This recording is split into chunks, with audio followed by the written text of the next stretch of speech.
We are back on MorningLine. Thanks for joining us this morning, talking about suicide prevention and doing so. We could talk about this every week. It's a worthwhile topic to get out there and educate folks on, but of course in the wake of some of these more high-profile individuals that have committed suicide, it gets the dialogue going. We have two great guests with us this morning from the Tennessee Suicide Prevention Network, Joanne Perley and Misty Leitsch, and thanks both of you for coming on this morning. As we went to the break, I guess we were talking about, some of the lines that are out there. Obviously there's the national helpline, right, or the Lifeline, 1-800, and we'll give this number throughout the show, 273-8255. But Misty, you were also telling me during the break there's a text line too. Right, absolutely. So not only do we have the ability to call someone and reach out for help, but now if, for example, you're maybe afraid to pick up the phone and dial a number, you can actually text the letters TN for Tennessee to 741-741. And what's really great about this is, especially for our youth, that they don't know how to hold a telephone up like this. They operate a phone with their thumbs. Exactly. And so it's a beautiful resource for anyone who's struggling with thoughts of suicide, and the ability to get a response back from a trained crisis counselor who can help de-escalate the situation. Text them back. They'll text them back, and it's free. It is absolutely 100% free, and it's an incredible resource. And did you say you punch in TN and then 741-741? Yeah. So in the where you would typically type in the recipient, you would type in 741-741, and in the body of the text, you initiate the conversation with the letters TN to let the crisis responder know you're from Tennessee. Gotcha. Okay, that's excellent. I'm glad I did not know that was out there. That's fantastic. And you're absolutely right about younger people this generation. Texting is the way to go. What a good idea. Let's take a few calls. We'll go to Lucy. Lucy, good morning. Hey y'all. Hey, Lucy. Listen, ladies, I want to ask you a question. I think we can all agree that the brain chemistry in our brains is it not a very delicate balance up there? Yeah, no kidding. All right, when I was young, which was probably a long time ago relative to y'all, kids weren't allowed to have caffeine. And somehow along about 20, 30 years ago, we started saying it was okay for them to drink caffeine. Then Red Bull came out.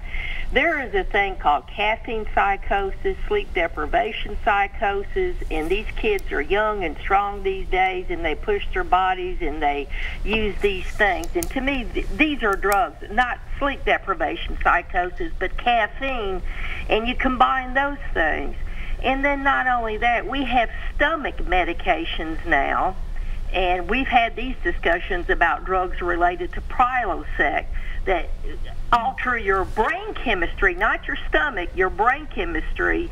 And one of the side effects of that is dementia and depression. CBS this morning is having a thing on drugs and depression side effects of them.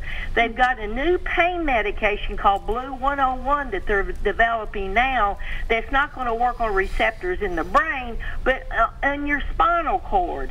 So I'm thinking of Robin Williams, and I like how you rephrase suicide.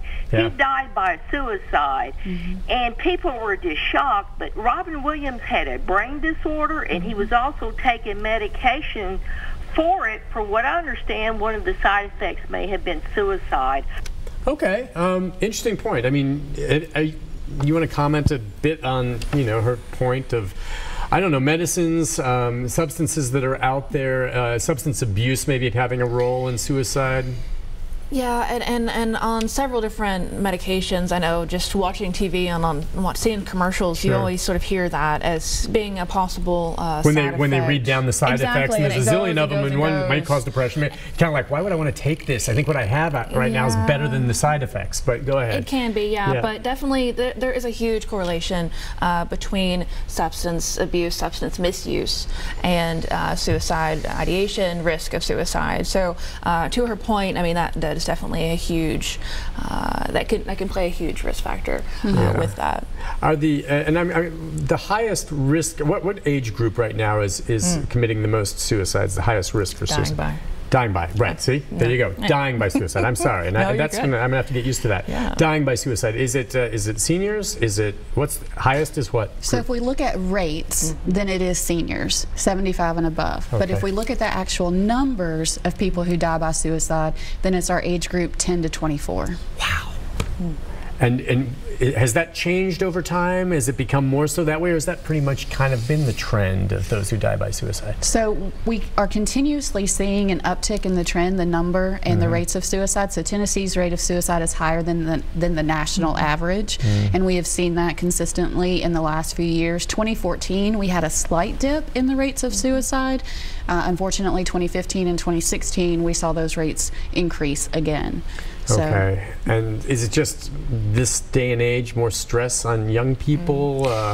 Who knows? There's a lot of reasons, I'm sure. right, absolutely. Yeah. And we, there's definitely never just one reason for a suicide. Okay. So there's always multiple factors involved, which is part of why every suicide is very individual in the components and the circumstances surrounding it.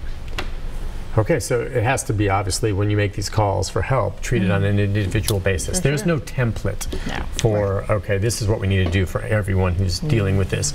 Is it necessarily always associated with depression? No, not always. It's not, is it? Huh? No. Wow. So in our youth and our young people especially, Lucy, who called, referenced the brain and the development. So we know that our brains are not fully developed until we're around the age of 23 and 24.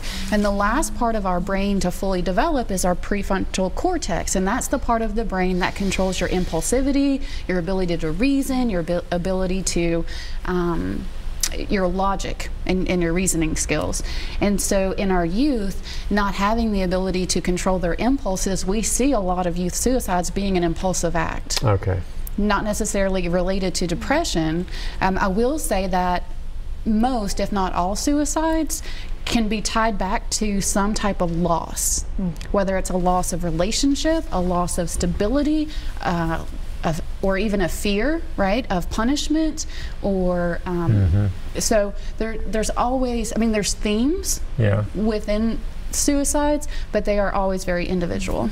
Wow. Okay, let's take another call. We'll go to Grady. Grady, good morning. Good morning, Nick. Hi, Grady.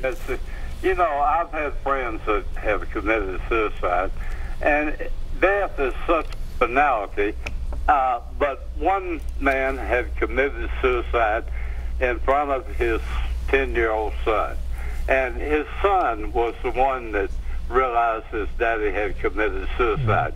The other two were elderly, and they couldn't afford the medications they needed to get. And I know that I've killed so many jellyfish when I grew up. Nothing's going to change the brain power that I have. But, you know, to me, it's a selfish event. It's something that we can try to prevent, try to talk. But for this fellow to commit suicide in front of his 10-year-old son, I have no respect for it. I'll hang up with y'all's comment. Well, you know, and that's, again, an example, and we've had, unfortunately, in the past few weeks, I mean, there was this horrible murder-suicide where the guy killed 4 children and himself. Yeah. So I have no sympathy for that dude. People are furious. I don't care. You want to kill yourself? Okay, that's horrible. But he took 4 children? I'm sorry. Nothing you can say is going to change the way I feel about this guy. I just don't want to hear it. Okay, but I understand he must, who knows what issues he had. But I have a real problem with that. Now, is that a perception thing? Am I looking at that wrong? I think we all, like I said earlier, we've all got our own set of beliefs or mores, and that's sort of what guides us to how we might think definitely about a murder-suicide situation, about a suicide situation. Of course, having a 10-year-old watch and then find a suicide, that's of course awful. Tragic. And Grady, I want to A, thank you for calling in, and B, I'm very sorry for your losses. That's always something that we want to make sure that we pass on as a lost survivor, as those many of you that have lost loved ones or maybe have that lived experience. We want to make sure that you know that we are here and that there is help. There's many different survivor groups across the state state. There's a huge one here in Nashville. There's actually in Franklin, there is a youth survivor group specifically for youth 18 and under. So that definitely lots of those good resources that we have here in Tennessee. And I think Grady brought up a good point about how suicide is preventable. It's one of the most preventable ways of dying, and unfortunately it's the second leading cause of death for people 10 to 24. More people die by suicide than by homicides. That's hot. Yeah. Exactly. Wow. I mean, twice as many people and when you see die all by these suicide. unfortunate homicides, that's saying something. Right. And so our organization, we offer free trainings on warning signs, how to intervene, where to get help. And we want the message to be that the more people that are trained in our community to be able to spot these warning signs and reach out and offer help, the safer our state will be. Oh, I agree. So, okay, and I'm glad you mentioned that, the warning signs, and I guess it ranges. So often you hear, and we don't know all the details, but in the aftermath of, say, Anthony Bourdain, who I think most would agree, on the surface had an unbelievable job, a wonderful, a crazy great job, and he was very good at it, and he had many close friends, and based on what many of them, they didn't see this coming. I think maybe they knew he had maybe more of a personality where he could be moody at times, but who isn't at times? And so does everyone show, if you could go back after the fact for sure, oh, I missed that? Or is it possible that, you know, someone like Anthony Bourdain hit it so well no one ever had any idea? So hindsight is 20/20. Sure. It always is. You right? go back and say, oh, well, maybe when he said that I should have known. But exactly. And it's also not just what an individual might say to us. We wish that everybody who's thinking about suicide would say, hey, Joanne, I'm thinking about suicide right now. Help me. That would be ideal, but rarely are they that straightforward. More likely it's subtle changes in behavior, changes from their norm, whatever their norm is. We don't care what societal norm is, but whatever their specific norm is, situational changes, as Misty mentioned, a loss. Now, whatever a loss can mean, it can be different for me than what Misty would be. If I lost my cats, that's a big deal for me. Yeah. She might not care. She's more of a dog person, right? So it's knowing what those losses are, knowing that they are very specific to everyone. Okay, yeah, so go ahead. And it's about the person's perception of that loss, just like Joanne was saying. You know, she cares deeply for her cats, and so her perception of losing her cats would be devastating.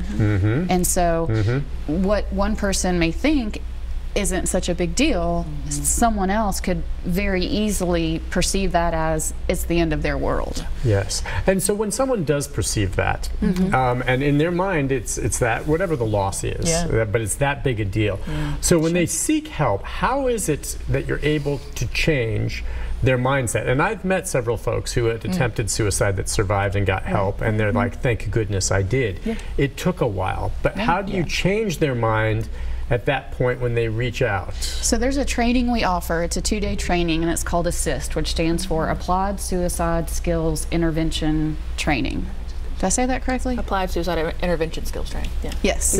What she said. Yes. So the whole premise of this particular training is that for people who are suicidal, they feel as though they only have 2 options, life or death. And life is too difficult at the moment for them to live, and so they perceive that their only other option is death. And what this training does is it teaches caregivers in the community, gatekeepers in the community, people in the community, how to offer a third option to someone who is potentially suicidal. And that third option is safety for right now. I understand you think life is too difficult to live right now. What can we do to keep you safe for now until we can get past this? And so being able to not necessarily sympathize with someone who's suicidal, but truly empathize with them can go a very long way. Oftentimes, people just need to be heard. And that is enough to de-escalate a situation. Now, is that sometimes you hear people saying that that attempt was a cry for help, but they didn't really mean it? Is that a misnomer? Is that true, where maybe someone goes through the motions as a cry for help and hopefully they're hoping in the back of their mind someone steps in, or is that just not the way it really works? I think if someone is verbally stating that they're thinking about suicide, or they're securing access to lethal means to plan their attempt, whether or not it's a cry for help or attention, they need help and attention. You're right, absolutely. But the truth be told, if you were someone dead set on killing yourself, and this may have been the case of Anthony Bourdain, you know, you're not telling a soul, and no one can stop you. Unfortunately, that can be the case, right? Yeah, Everybody, I mean, if you hide it and no one has any idea, and I don't know if it was with Anthony Bourdain, but usually when someone expresses that, that to me gives a glimmer of hope that this person is saying this and trying to express their pain, and why else would they share it except maybe hoping someone else could help them? And it's the ones that don't say a darn thing and then boom. I mean, because truly you can't stop them if you don't know about it. So we'll take a break on that note. We'll be back with more of your phone calls right after this. Is it considered